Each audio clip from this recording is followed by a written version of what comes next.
Sejam muito bem-vindos à nossa live. Assunto super interessante hoje, tá? A gente vai falar aí sobre gestão financeira. Galera, é o seguinte, esse camarada que está aqui do meu lado, amigo de longa data, né, que a vida, né, se encarregou de cruzar os nossos caminhos de novo, né? Jogamos muito basquete junto, em tempos de adolescência, em tempos que eu conseguia pular de leite deitada, né?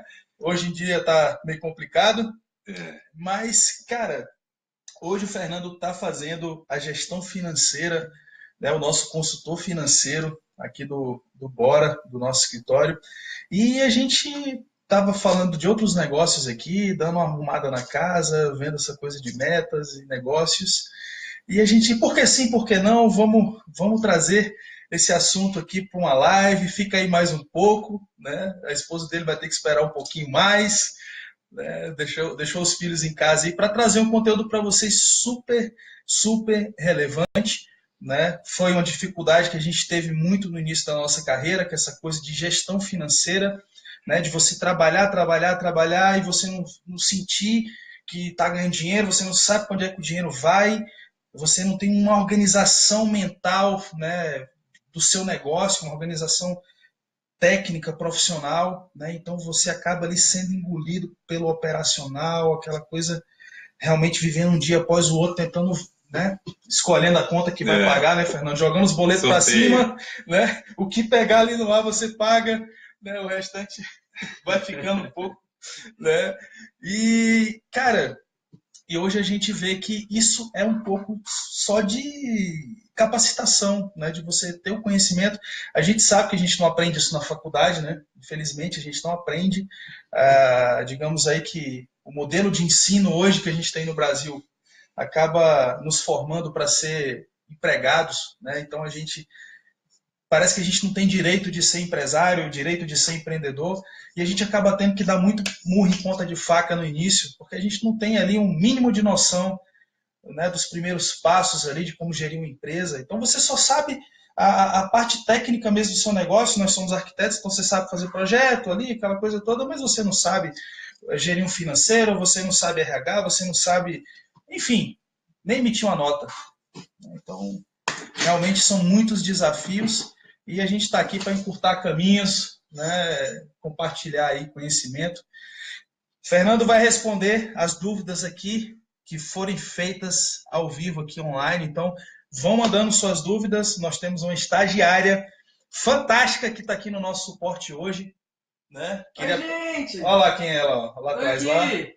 Não estava cabendo todo mundo na câmera, então eu vim pra cá hoje. A Rafa está de suporte hoje. Mas tem um motivo importante. O que é? A Poli está liberada. A Poli está liberada.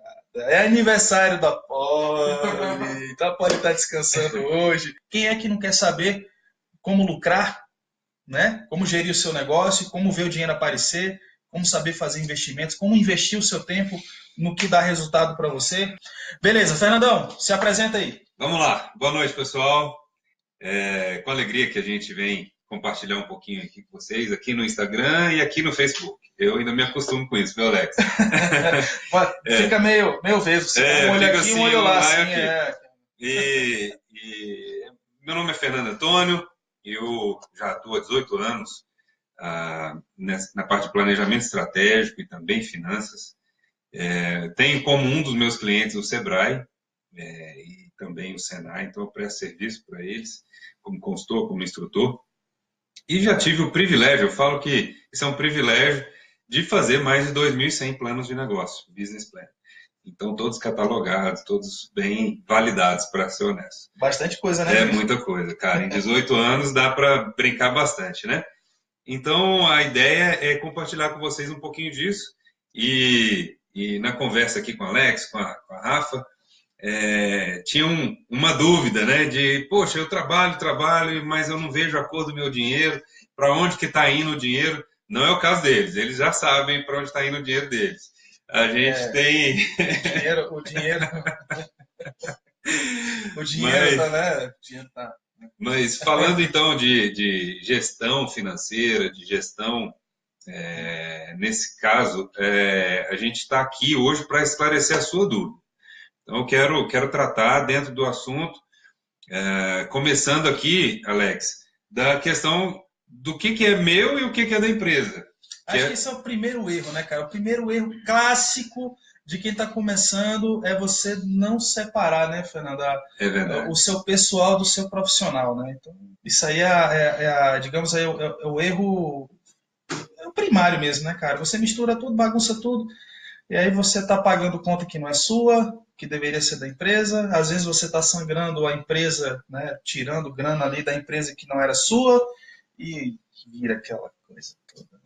E a confusão ela se dá muito nesse ramo de prestação de serviço, porque ou o dinheiro está no caixa da empresa, que é o ideal, né, para girar isso aí, para custear todos o negócio, para a roda continuar girando, ou ele está nos impostos, que por vezes acaba se pagando imposto mais do que deveria, e isso é um fato interessante, porque se você pagar mais, o governo não devolve, não.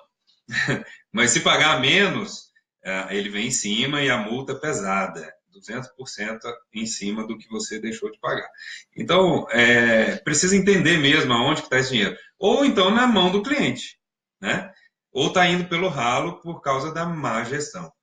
E tem uma estratégia primária, Alex, e muito simples até, que é anotar. Tem que anotar.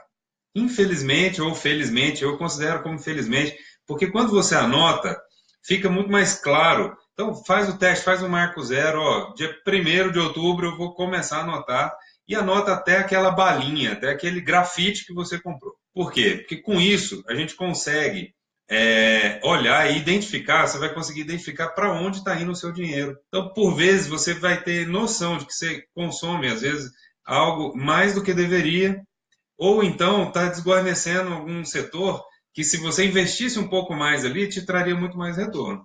Então, dentro da prestação de serviço, um segredo e uma ideia inicial é anotar, é ter o controle. Faz uma planilha, hoje em dia já existe muito aplicativo, que pelo próprio celular, hoje a gente está dentro da piscina e tem gente com celular, né? Então, no próprio celular... Agora é a prova d'água. Né? A prova d'água. Tem capinha, cara, com zíper assim em volta, que aquilo ali, o camarada não larga o celular nem para ir para a piscina. Esses dias eu vi um casal aí que fez uma piscina, reformou a piscina da casa deles e tava lá. Mas, enfim, tenha esse hábito. Adote esse hábito. Mudança de mente mesmo, mudança de comportamento, que através desse primeiro passo abre-se o leque para identificar muitas outras coisas, inclusive até lá no final, a lucratividade, a rentabilidade, tudo do seu negócio.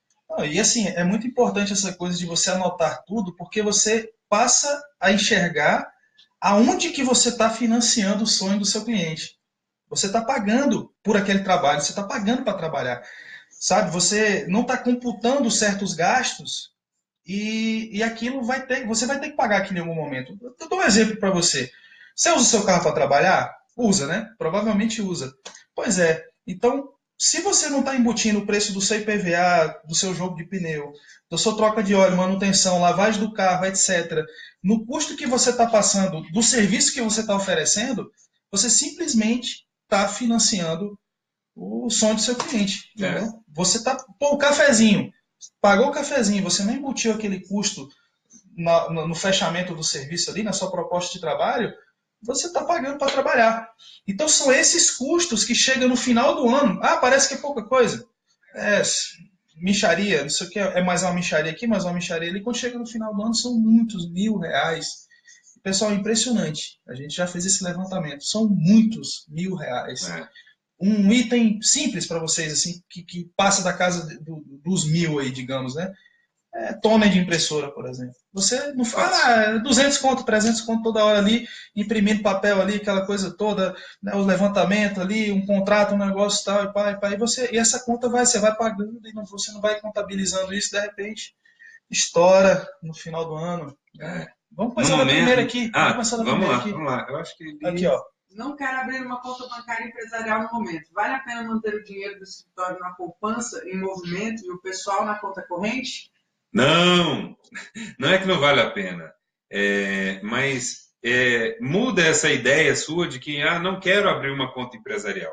Por que não? A conta empresarial, na verdade, ela vai facilitar muito mais a sua vida.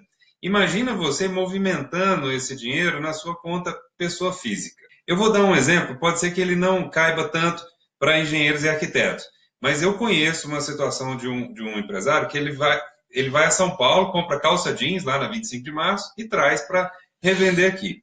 E ele comprava, Alex, no CPF, movimentava, embora tenha empresa, fazia as compras no CPF e movimentava o dinheiro no CPF. O que aconteceu? A Receita Federal bateu lá na porta dele e falou: cadê as 400 calças jeans que você comprou aí? Não, mas não era para o meu uso, era para revenda. Ah, era para revenda? Está no CPF, então você está sonegando imposto. Não, não estou, porque eu vendi pela empresa. Até ele explicar isso, ele levou uma multa que foi de 70 mil reais, ou 80 mil reais. E aí, com isso, na conta pessoa jurídica, você pode movimentar todo o recurso do seu negócio, tá? E tem algumas vantagens também, como, por exemplo, eu preciso de emitir um boleto para o meu cliente. Fechei um contrato, eu posso emitir um boleto. Você pode emitir um boleto. Você pode utilizar, de repente, aquela maquininha de cartão de crédito para fechar alguns negócios. Enfim. A alíquota é mais barata, né? Também. Você, como pessoa física, você vai cair aí nos 27,5%, mais ou menos. E você presta. Tá, vamos lá. Arquitetura. A gente paga como empresa 16,93. Não é barato, mas não é você que paga. Beleza? Uhum. Quem paga é o seu cliente. Isso tem que estar contabilizado na hora que você faz a sua precificação do seu serviço. Cuidado para você não estar pagando imposto do bolso. Senão você está financiando o sonho do seu cliente também. Abrir empresa, cara, a alíquota cai para 16,93%. Pessoa física, 27,5%. Então, assim, há muitas vantagens de você estar com o CNPJ aberto. Tem muita gente, eu tenho medo de abrir empresa porque o contador... Cara, o contador é um aliado. Ele é um aliado seu. Esse cara que vai trazer para você as alíquotas certas, o KNAI certo, né, para você, de atuação certinha, o imposto certo que você tem que pagar, né, para você não estar pagando imposto demais, que imposto demais o governo não devolve, como o Fernando falou aqui agora, entendeu? Então, assim, e tem muitos, né, contadores que são conservadores, aquela coisa da preocupação e tal, e às vezes você está pagando imposto a mais, está pagando imposto dobrado, fica de olho, sabe? Fica de olho nisso, né? Dinheiro perdido não volta mais. É isso mesmo. Rafa, próxima. Próxima. Quais são os tipos de empresa que um engenheiro pode abrir e qual é a mais barata? Essa pergunta eu até estava acompanhando aqui, de repente, depois ela perguntou se podia ser MEI, a mesma pessoa, a Sabrina aí, né? O que acontece? Engenheiros, arquitetos, toda profissão, vou chamar assim, que é especializada, que envolve conselho, regulamentada, né? Regulamentada por algum conselho, quer seja fisioterapeuta, dentista, médico, engenheiro, arquiteto, com exceção do contador. Não me perguntem por quê, mas foi a única exceção. Esse povo é folgado, eu vou te falar. Não, mas a verdade é que o contador ele também tem algumas obrigações aí acessórias junto ao MEI. Exemplo, ele não pode... se ele faz convênios e ele não cobra para abrir um MEI, alguma coisa assim. Então, dentro de cada município tem a lista dos escritórios de contabilidade que fazem esse trabalho por MEI sem custo. Agora, então MEI não pode. Sobrou o quê? Sobrou ME, microempresa, EPP, que é empresa de pequeno porte, e aí elas podem se dividir tanto em sociedade, que pode ser uma limitada, né? Uma empresa limitada, ou uma empresa individual, ou ainda uma EIRELI, que é uma empresa individual com responsabilidade limitada. Rapidamente aqui, só para esclarecer qual a diferença. Na empresa individual, o seu patrimônio e o da empresa é a mesma coisa. É confundido se tiver algum tipo de demanda trabalhista, alguma coisa assim. Tá? E já na empresa individual com responsabilidade limitada, a empresa... o patrimônio da empresa não se confunde com o patrimônio dos sócios. Então, vamos lá, se tiver alguma demanda, alguma questão assim, só responde até o limite daquele capital social daquela empresa, do contrato social. Tá bom? Tem mais pergunta aí? Excelente, olha. Pô, foi muito além, né? Tipo, a pergunta era, engenheiro pode abrir MEI? Não pode, pronto. Pode. Ele foi. Até porque o MEI, pessoal, ele tem um limite que a média é 60 mil no ano, mas o que dá 5 mil por mês. E subentende-se Engenheiro, subentende-se. O Alex pode dizer se, Cara, se é verdadeiro ou não. Mas... não é vantagem, entendeu? Imagina aí, beleza, que pudesse, né? Não pode, mas que pudesse. Você tem 60 mil só, cara, para você faturar no ano. Se você abre uma construtora como um MEI, não tem. Não dá, cara. Se você fizer 2, 3, 4 lavabos aí no ano, já estourou a cota, entendeu? Você já tem que pular de categoria. Aí tem que fechar o MEI, tem que não sei o que dar baixa, aquele rolo todo. Você não pode também você ter MEI e ter empresa ao mesmo tempo. Então, assim... O MEI é individual, então ele não pode ter sócio e nem ser sócio de ninguém. Próxima, Rafa. Tem uma dúvida aqui que eu acho que vocês já responderam, mas eu vou repetir. O André perguntou assim, por questões de impostos, microempresa individual é a melhor opção para quem vai abrir seu primeiro negócio? Ele deve estar falando de microempreendedor individual. Então, se for um negócio, lá são 520 atividades que são permitidas para abrir como MEI, tá? Então, agora, se for um negócio como engenheiro, como arquiteto, como qualquer profissional que envolve conselho, vamos chamar assim, que é regulamentado, não pode. Agora, imagina o seguinte, Alex. Eu tenho uma empresa de desenho técnico. Olha lá, portaldoempreendedor.gov.br, tem a relação, você pode olhar. E aí, várias empresas que você pode abrir como MEI. Eu sou engenheiro, mas eu não quero atuar na área de construção. Eu não quero... eu sou arquiteto, mas eu não vou atuar com a área especificamente de elaboração de projetos de arquitetura. Cara, vem lá, você tem uma lista enorme de serviços que você pode oferecer, né? Então, assim, como profissão regulamentada, você vai atuar como arquiteto, como engenheiro, né, como fisioterapeuta, que o Fernando falou aqui e tal, né? Menos os contadores, os folgados dos contadores, né? Que podem, né? Vamos...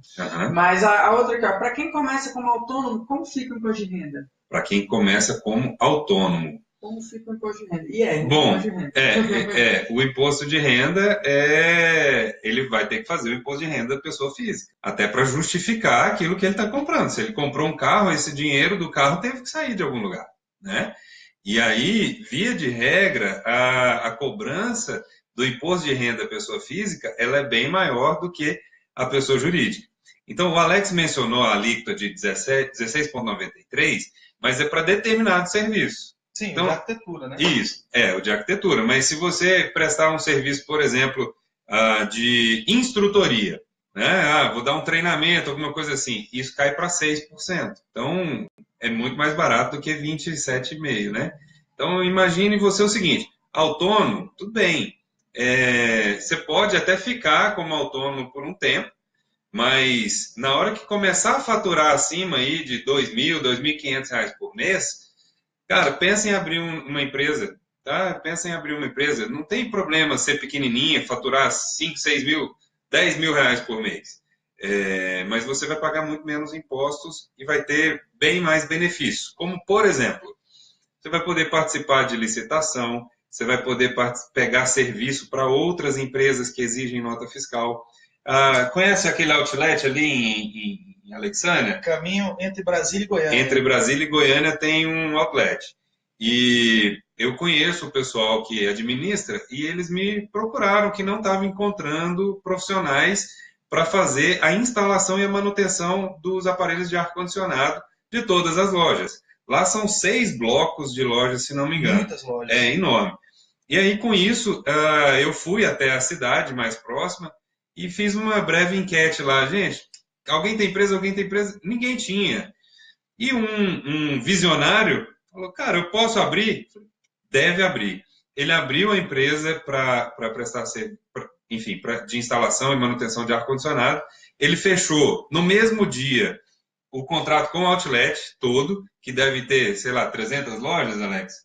Cara, por aí, né? Por aí, muito grande. Mais a prefeitura da cidade, mais a Câmara da cidade e mais o Sebrae, que ficava lá na cidade, que também precisava de alguém para... Olha isso, você não senta na mesa dos grandes se você não tiver com estrutura dos grandes, se você não tiver, sabe, não adianta. Eu bati até um papo com o Paulo Mesomo, né, um amigo nosso que trabalha muito com essa coisa de como abrir escritório do zero, não sei o que, aquela coisa toda.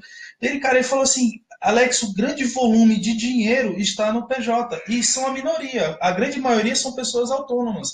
E aí peraí, mas o cara ganha muito dinheiro porque tem PJ, ou tem PJ porque ganha muito dinheiro? Na dúvida, abra. Na dúvida, tenha. Até porque, hoje em dia, abrir empresa, constituir empresa, não é bicho de sete cabeças, é muito tranquilo. Em cidades maiores até, você faz isso em 15 dias, você consegue ter isso aí. E eu garanto para você, você vai pagar muito menos imposto do que como autônomo e vai poder abrir um leque de possibilidades assim. Até empréstimos, né, Fernando? Empréstimos, incentivos fiscais do governo. O governo do Distrito Federal aqui estava até fazendo um incentivo aí de, sei lá, 40 e tantos mil reais. Você ia lá fazer um cadastro no PJ e o dinheiro já era liberado automaticamente. Eu não me ative assim, né, detalhadamente, a gente estava na correria danada aqui, mas diz que está incentivando um monte de pequenas empresas aí. Por quê? Porque o cara tem PJ, vai lá e tem um incentivo para essa coisa do empreendedorismo, geração de empregos e tal, e tal. Então, assim, isso acontece com o PJ. Não tem como o governo, digamos aí, chegar até o autônomo dessa forma, porque existe toda uma burocracia, né? Que essa coisa de emissão de nota, de cadastro, junta comercial, essa coisa toda, né? Então não é. E sabe, Alex, o autônomo, às vezes a pessoa que se posiciona como autônomo, ele não se preocupa em pagar o INSS, em fazer nada, assim, nem como autônomo. E imagina um profissional que, por alguma desventura, vem machucar. A gente falou de basquete, quebrou o pé, rompeu o ligamento lá e não pode, tem que ficar com o pé para cima 30 dias. Acabou, ele não consegue trabalhar e não tem um respaldo de, naqueles dias que eu estou parado, pelo menos um salário e meio, 2 salários mínimos vai pingar na conta, né?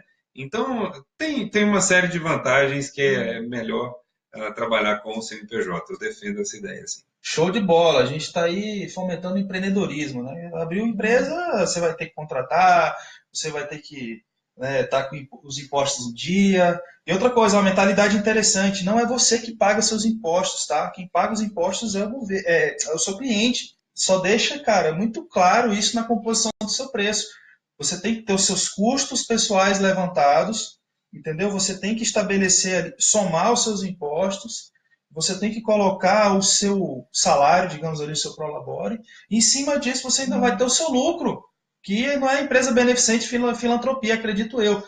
Né? Você está querendo fazer para você ganhar dinheiro. Então, cara, em cima da sua hora de trabalho, se você é o presa, né? Aí tá começando. Equipe, né? Equipe, né? Então, pô, se você é sua massa de trabalho, você tem que ter um salário. Em cima desse salário, sua empresa tem que dar lucro, ou seja, o lucro não se confunde com o seu salário. Então, assim, cara, isso é mentalidade, assim, é só a viradinha de chave aí para você, né? Bora, Rafa, próxima. Dúvida, até carro compra-se mais barato? Sim, compra-se mais barato. Como é o nome? Bárbara. Bárbara, compra-se sim, mais barato, tá? Dependendo do modelo do carro, se for carro utilitário, tem até certos benefícios, inclusive além do preço mais barato. Como redução até de imposto, cara, de IPVA. Caramba. E tudo mais, dependendo da utilidade do veículo. O BNDES, por exemplo, ele tem uma linha para compra de veículos, e aí ele só utiliza do veículo utilitário, né? Então, moto, saveiro, caminhãozinho, caminhonete. Agora, procurando a concessionária com o CNPJ, a diferença é o seguinte, você não compra aquele carro que está ali no pátio. Eles faturam um carro, aí você espera chegar, mas dependendo, eu olhei, vou guardar aí a marca, não vou fazer propaganda para ninguém, mas eu olhei em uma delas, chegava a quase 20% de desconto, cara. De desconto, cara, é muito grana, hein? Em PJ. Mas o argumento é esse que o Alex disse. As pessoas jurídicas, elas têm essa prerrogativa de gerar emprego, de gerar renda, de melhorar a realidade local. E esse é o argumento verdadeiro, né? Então, é nada mais justo do que quem paga impostos, gera emprego, gera renda, melhora a qualidade de vida local ali, porque se você está gerando emprego, está gerando renda, ter certos benefícios. Olha, meu irmão aqui trabalha na Hyundai, aqui em Brasília. Quem estiver precisando de carro, por favor, procure lá meu irmão. Ele está dizendo aqui, ó. Isso mesmo. Estou fazendo aqui o marketing aqui familiar, né? Excelente vendedor, né? Por sinal, né? Então você vai lá na Hyundai, ele está dizendo aqui, ó, realmente tem esse incentivo, na Hyundai tem também Muito bem, meu irmão. Venda muito esse mês aí, viu? E deposita lá Um jabazinho. um jabazinho aqui pra gente, viu? Ou então paga o churrasco, cara. Pô, né? Dúvida aqui da Ana Paula. O que é melhor estar enquadrado? No lucro real ou no Simples Nacional? Sem empregado de carteira assinada. E depois ela falou assim, desculpa, presumido. Eu acho que ela quis dizer lucro real ou lucro presumido, né? sem empregado de carteira assinada. Ótimo. Ela deve ter perguntado lucro presumido ou Simples Nacional. Tá? Porque o lucro real, ele acaba que, para a categoria de vocês e para a prestação de serviço, ele não convém, ele é inconveniente por uma série de razões. O lucro real, só resumindo aqui para vocês, é para aquelas empresas que têm uma margem de lucro baixa e um giro alto. Então, posto de gasolina, concessionária, enfim. Tá? Supermercado, né, cara? Supermercado. A margem deles é baixa. E o giro alto. Carrefour, Extra, essas redes grandes que o cara trabalha com 2, 3% só de margem de lucro. No máximo 6 a 9 aí. O giro é alto, mas a margem de lucro é... O que acontece? Já no presumido ou no Simples Nacional, tem uma série de fatores que devem ser analisados. Tá? Exemplo, se para quem... dependendo do faturamento, ok? E se você tem funcionário, é mais vantajoso o Simples Nacional.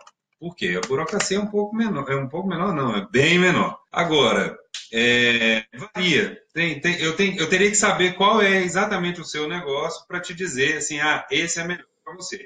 Então, vale uma consulta, às vezes, no contador, se você já tem um. Se não tem, a gente faz uma... A gente pode pensar aí mais para frente alguma coisa nesse sentido, Alex, mas precisaria analisar o seu caso específico. Caso a caso. Tá? Sem funcionário nenhum, e dependendo do seu faturamento, eu acredito que o lucro presumido possa compensar. Tá? Mas aí vale caso a caso. Beleza. Próxima, Rafa. Qual a dica que vocês podem me dar sobre fazer uma parceria com um sócio? Peraí que eu estou ouvindo 2 vezes aqui, eu fico meio resolvido.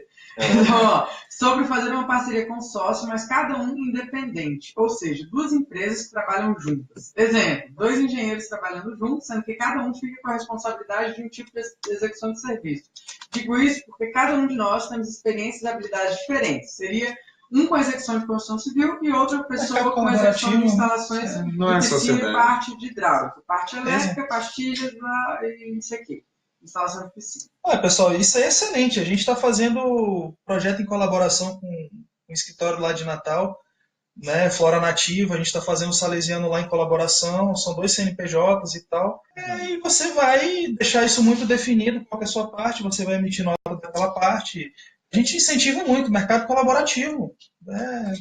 Eu não entendo que isso seja uma sociedade. Ser sócio, mas com 2 empresas, os 2 estão nas 2 empresas? Parece-me que não, né? Colaboração, é parceria. Parceria. Isso aí não é sociedade, entendeu? Isso aí que você está fazendo é parceria naquele objeto. E é isso aí, galera. Desburocratiza mesmo. O importante é você pegar o serviço, fazer bem feito. E assim, mais gente trabalhando. Vai fazer um projeto. Você não está muito seguro, o projeto é meio complexo, você nunca pegou algo tão grande às vezes. Trabalha junto, em colaboração, mais gente em cima, a chance de você ser mais assertivo é melhor. Né? E, cara, é isso. Tá rolando aqui um comentário muito bacana aqui no Instagram. Parabéns, linguagem clara e objetiva. Tchim, celebrando em Big Style. Aliás, style bora de ser. Cara, mas tem que simplificar, cara. Se o Fernando chegar aqui com o linguajar, né, contabilístico dele aqui, se eu chegar aqui com o linguajar arquitetônico, a gente não consegue conversar nem entre si aqui, né, entre a gente. Então, cara, tem que facilitar. Não é tão complicado quanto vendem essa ideia pra gente, porque o financeiro a gente fica com medo, né? Nota fiscal eletrônica, não sei o quê, certificado digital, e alíquotas, e você vai, e você congela. Aí você não dá um passo pra frente, tá morrendo de medo, e aí você vai vivendo um dia, aquela bagunça, você não tem coragem de enfrentar, porque acha que é um leão gigante e um gatinho, né? Morrendo de fome. Dúvida pra finalizar aqui, ó. Minha mãe tem um CNPJ inativo com um bom histórico. Eu gostaria de aproveitar o CNPJ para abrir uma outra empresa de arquitetura para elaboração de projetos, consultoria e execução de obras. É viável fazer essa transferência de titularidade de segmento? CNPJ é enquadrado em Simples Nacional? Amanda, né? Amanda, Assim, você conhece, é sua mãe, e você está dizendo que o CNPJ tem um bom histórico. O que tem que levar em conta nesse caso de transferência de titularidade? É exatamente o histórico e principalmente a parte trabalhista.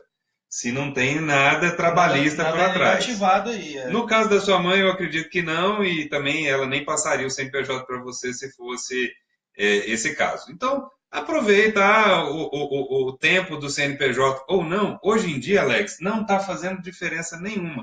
Algumas licitações eles pedem um tempo mínimo de abertura de empresa e não sei o que tal. Algumas situações muito específicas que eu acho que não deve ser o seu caso. Né?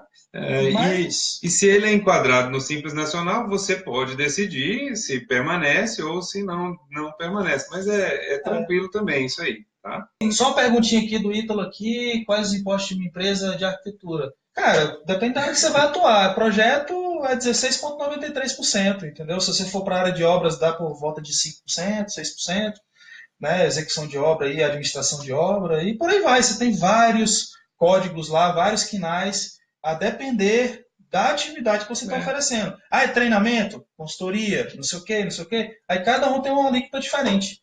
Entendeu? O importante é você saber quais alíquotas são para você não estar pagando quase 17% em tudo, né? Você está pagando mais imposto que devia, o governo não devolve. Beleza, pessoal? Vamos lá. A dúvida do Rodrigo foi: decisão do cliente que não conhece de obra e acha que tudo pode ser feito em um dia, diversas mudanças no cronograma de fazer. Eu acho que essa dúvida deixa para outra live, né? Deixa eu responder. Rodrigo, cara, o que a gente sentiu, o que a gente passou e o que a gente aplicou e deu resultado pra gente? A culpa não é do cliente, cara. O cliente ele é leigo. Ele é leigo. Se ele soubesse da nossa profissão, ele não nos contrataria. Falta clareza nossa de explicar o que é o serviço. Sabe, é um projeto de arquitetura? O projeto de arquitetura consiste em um levantamento em que as plantas vão precisar serem digitalizadas e depois a gente vai ter uma reunião de briefing e depois vou demorar tantos dias úteis para te apresentar o primeiro estudo preliminar, que pode sofrer revisão ou não, e etc, etc, etc. No final do processo eu vou te entregar um projeto executivo igual a esse aqui, você abre, mostra e tal, e isso leva um tempo. Você mata a ansiedade do cliente em cima de técnica, em cima de profissionalismo, de coisas palpáveis. Não é em cima de confia em mim porque eu sou bom e está tudo certo. Não, você mostra coisas palpáveis. O cara vai falar, putz, realmente é isso. Né? Então, obra, mesma coisa. A obra tem um processo, não adianta querer acelerar. A casa eu quero que seja construída em 3 meses. Não, meu amigo, sua casa vai ser em 1 ano, uma casa grande. A gente vai demorar tanto tempo aí para, inclusive, aprovar o seu projeto e a gente não tem como controlar o tempo, digamos aí, nos comprometer com o tempo praticado pela administração pública para aprovação do seu projeto. Um projeto demora em média tanto tempo para ser aprovado. Isso mostra muito profissionalismo da sua parte. O cliente passa a confiar mais em você e ter segurança de que você é o profissional que vai levar ele do ponto A ao ponto B. Entendeu? Então, essa ansiedade acaba quando você cria uma relação de segurança do seu cliente baseado na técnica. Beleza? Última dúvida, então, né? Pedindo desculpas aí por não ter lido ainda, mas a última mesmo, porque senão também fica tarde demais. Como 75% das pessoas que acompanham a gente são mulheres, apesar do Alex ter esse rosto ogro, másculo e barbudo. Ficou romântico isso, né? Não é elogio isso, não tá vendo? Não entendi assim não, cara. Mas enfim. Másculo sim, foi um elogio. Ele simplesmente, a gente tem o lugar de mulher na obra e a gente tem uma dúvida essencial aqui da Bárbara, tá? Ela tá perguntando assim: PJ, tem direito à licença maternidade ou eu começo a juntar o meu pé de meia para esse período desde já? Eita, Bárbara, hein? Boa pergunta essa sua. Olha só, desde que se recolha o INSS, e aí como PJ, a empresa já paga os impostos, mas da empresa. Se você fizer retiradas a título de prolabore, isso é recolhido o INSS em cima da sua retirada. E uma vez que você recolhe o INSS do prolabore, você tem, sim, o direito da licença maternidade. O que a gente vê acontecer na maioria dos casos é que o empresário ele não se preocupa com isso. Não se preocupa não porque ele não pensa, é porque realmente acha que pagou o imposto da PJ, tá tudo certo.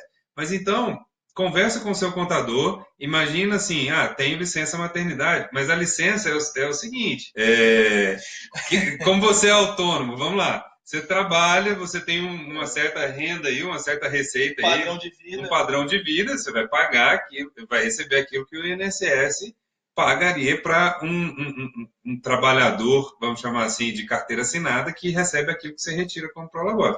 Então, na verdade, pode ser que essa licença não seja tão elástica assim, de 6, de 4 meses, né? Não seja aquilo que você precisa também, né? Financeiramente falando, cara. Então, assim, faz as duas coisas. Paga, faz o seu prolabore lá, paga. Cara, na verdade, eu não incentivo ninguém a pagar INSS. Eu ia falar isso aqui agora, mas...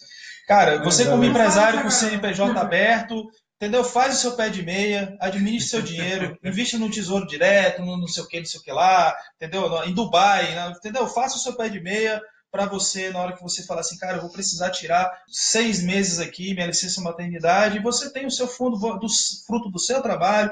Não sei, eu acho que o governo não está mostrando muita confiança para a gente deixar nosso dinheirinho lá na mão deles, né? Cara, enfim, não sei, essa é a minha opinião. Cada um faz o que... Mas pagou o prolabore, esse INSS é recolhido. Essa é a chavinha, né, Fernando? A chave, assim, ruim ou bom é o que tem. Então, assim, é a Previdência Social. Então, se você pensa, eu vou trabalhar 30 anos e o governo vai me sustentar o resto da minha vida, você tem que pensar o seguinte, sem pé de meia, prévio, né? Você tem que pensar o seguinte, poxa, eu vou trabalhar 30 anos, tá? Cada vez mais as pessoas estão vivendo mais.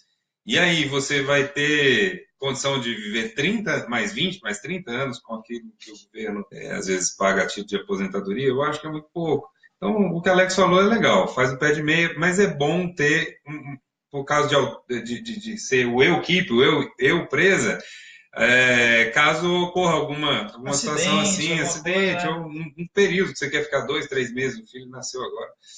É importante, né? Importante. Mas eu acho que a gente tem que tomar as rédeas aí da nossa vida, não querer, sei lá, depender de governo, depender de nada, não. Eu acho que tem que ser mais protagonista, tá? Acho que tem diversas formas de você capitalizar seus recursos e você pensar numa aposentadoria a longo prazo, através de imóveis, através de... Enfim, isso aí já é assunto para... pano pra manga. É isso aí. Tamo junto. Obrigado, gente. Um abraço para vocês. Boa noite. Valeu. Valeu.